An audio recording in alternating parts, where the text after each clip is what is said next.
melawai. Yang juga jadi sorotan saudara, SMP Negeri 3 dan SMA N1 Denpasar membuka penerimaan peserta didik baru tahun ajaran 2026-2027.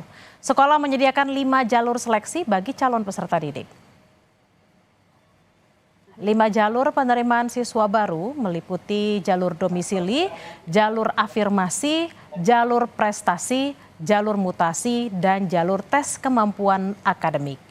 Di SMP Negeri 3 Denpasar, pendaftaran jalur prestasi dimulai 22 Juni 2026 dan akan dibuka dengan juknisnya yang sama dengan tahun sebelumnya.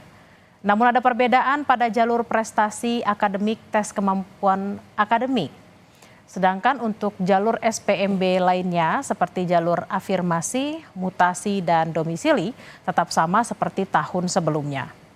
SPMB di SMA 1 Denpasar dibagi menjadi 2 tahap. Tahap pertama mulai 22 hingga 24 Juni, pendaftaran melalui jalur perpindahan orang tua, afirmasi, dan prestasi. Sedangkan pendaftaran tahap 2, 30 hingga 2 Juli dengan jalur domisili. SMP Negeri 3 Denpasar tahun 2026 ini karena juknis sudah keluar, jadi mulai tanggal 22 Juni, jadi melalui jalur pertama adalah jalur prestasi. Jadi di mana juknisnya sama seperti tahun lalu, hanya bedanya di jalur prestasi akademik itu yang 10% itu dibagi menjadi prestasi umum 5% dan prestasi TKA adalah 5%. Jadi yang lainnya sama seperti tahun lalu. Teknis pelaksanaan SPMB siswa baru SMA 1 Denpasar dibagi dalam 2 tahap. Tahap pertama mulai tanggal 22 sampai 24 Juni itu tanggal pendaftaran. Pengumumannya tanggal 29 Juni. Setelah itu pengumuman maka dilanjutkan dengan tahap 2 mulai tanggal 30 sampai 2 Juli 2026.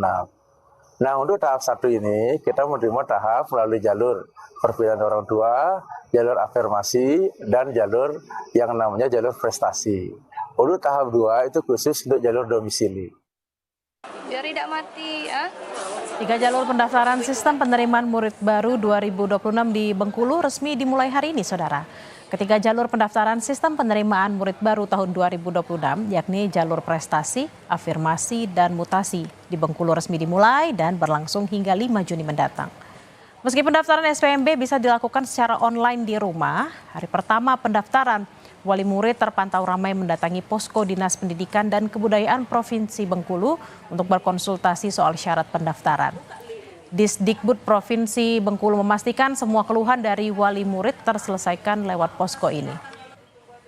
Ini kan kakaknya kakak Jakarta, karena suami kan kerja di sana, jadi butuh kakak Jakarta. Nah, sedang anak ini memang dari SD sekolah di sini kan, jadi kami bingung kalau seandainya kami masukkan kakak Jakarta, itu munculnya sama Jakarta semua. Nah, bingung jadinya, makanya nanya dulu ke Diknas.